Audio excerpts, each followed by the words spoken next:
Hello, I am Danette Bailey. Welcome to my YouTube channel. So, in this video, we are discussing what you would need to do if you are looking to expand your family child care home, or if you are looking to open your daycare center or preschool from scratch so you don't have a daycare, you don't have a family child care home or any daycare center yet. And this is video number 2 if you are looking to make sure that you are in order from our videos on starting your daycare center. So in the first video, were talking about the first things that you should be doing to open your daycare center. And now we're going to dive more into that site plan. So if you recall, I said that you will want to get an architect. At least you will want to consult with an architect to determine if your plan will work, if you have a site already, or if you have a site that you're thinking about. And then once you have decided who your actual architect will be, then that person will do plan for you. Now, there will be an outdoor plan and an indoor plan. And right now we're going to discuss what occurs for the outdoor plan. And we're doing that because the outdoor plan is extremely important and may actually be the most important when you're deciding on what place you should have or you should settle upon. The ability to have, for example, your parking is most important. So even if the inside of the building is perfect, if the outside will not pass the zoning and the inspections, then you've done all that work for nothing. So you definitely want to have the outside the person who's doing the outside plan for you discuss that with you. So what happens, at least here again in North Carolina, because that's where I am, you have to submit a site plan to the city describing what you're going to be doing. And that is an architectural site plan. So that means the architect is going to write up the outside. If you look at that previous video I showed you, he's going to do a big plan on that big draft paper, and everything is going to be written out and drawn out where everything will be. When you're submitting a site plan with the city that you're in, more than likely you will have to pay a fee to do that. And so what will happen is you will call zoning and you will tell them you would like to do a site plan. They'll have you come out and fill out some paperwork, or either, it might be via the computer that you're going to send in your payment to have that done. And that is just an evaluation. That's just for them to come out and say, yes, this space looks like it could work. You have to tweak some things, but it looks like it could work. And they will come out and evaluate for you. That is a fee. That depending on where you are, that fee can be $200 and up. You just have to budget for these things. So when they come out, they'll do things like look at your playground area. Now, if there's already a fence there, or if there is not a fence there, if there's already a fence there, they're going to tell you if that fence would be okay. Just be mindful that, there are minimum requirements. So for example, if you're only required to have a 4-foot fence, that doesn't mean that that's the size that you want, because if you're going to have a playground area and you're going to have like surfacing put down or mulch put down, that's going to take away from that 4 feet. And so you actually won't have the 4 feet minimum. So I would suggest always going a foot above at least what the minimum would be that you need. You want to get a 5-foot fence or a 6-foot fence, just to make sure that when you start doing work and if things pile up, you still have that minimum space that's required for you when it's time for licensing.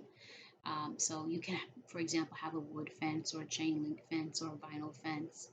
Be mindful that, for example, if you have a chain link fence and it has the little spikes on the top, you may be asked to cover that if you're just at that threshold of how much space is between the ground and the top of the fence.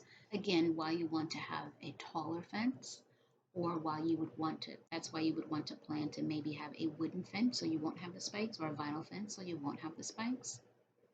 Some things that I wish I had done differently regarding my fence: I have a wood and some chain link on the playground, and I wish that I would have turned the fence, the pretty side, towards the playground on all the sides. So some sides I have that, and then because my facility is on a corner and I wanted to be kind to my neighbors, I put the pretty side on the outside. And it occurred to me later that I could have put the pretty side on the inside and just planted some trees and shrubbery on the outside that would have still looked nice. That gave me all the prettiness on the inside, because you can't plant all those bushes and trees on the inside, so that there's no way for me to cover that and make it look pretty without spending more money. So just a tip there to consider when you're putting in your fence, to give yourself all the beautifulness and worry about making the outside looking nice for the neighbors after the fact. So that's something that I would have done, that I wish that I would have done. Um, I'm looking here, for example, at the site evaluation that I was given and just some issues that they brought up for me to consider. For example, the parking, making sure that the off-street parking would be acceptable, and that there wouldn't be anything in the right of way. What that means is nothing blocking drivers, people that are driving on the street, being able to see correctly what the zoning determines as their correct vision, line of vision. So, for example, if it's a home that you're looking to consider, there may be some issues, some things where you were allowed to have, for example, a tree or a shrub or even a fence that might have to be moved because you're changing your zoning. So take that into consideration. Don't, you know, get all excited and start planting trees and bushes and putting up things before you know exactly what the plan needs to look like, because then you will have wasted money, especially if people that you hire to put in those trees don't know how to save them. I myself, I had like, I don't know, 40 bushes that had to be planted. I mean, that's very expensive. Those, if even if it $6 a bush times 40, that's very expensive to have to put in all those. So just be mindful of that. Um, some other things that might come up are street landscaping. For example, will you have to add a sidewalk?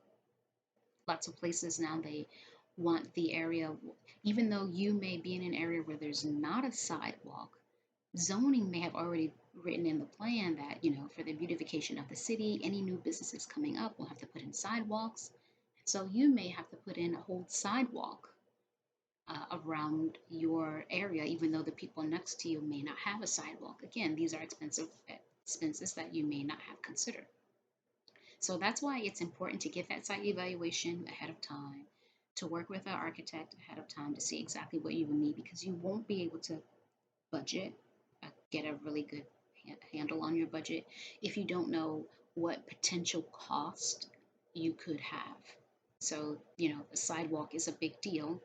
Um, I didn't have to do a sidewalk at this location, but another location that I worked on, I had to do a sidewalk at that location. Also, be mindful that when you're making your plan, again, you don't know what you don't know. And so if someone says you have to do something that you think is really expensive, or maybe you just don't want to do, be diligent about asking, okay, well, is there a time where I wouldn't have to do that? Meaning, are if you want to be licensed for a certain amount of children, okay, if I go down in that number, will I still have to do that? Like, ask what you need to do based on the amount of children, but then ask, well, if I take 2 children less, because you never know, you're doing all this work because you have your mind set on 50, and you don't know that the cutoff is at, you know, 46. And if you had only been licensed for 46, maybe you wouldn't have had to put in whatever that item is that's extremely expensive.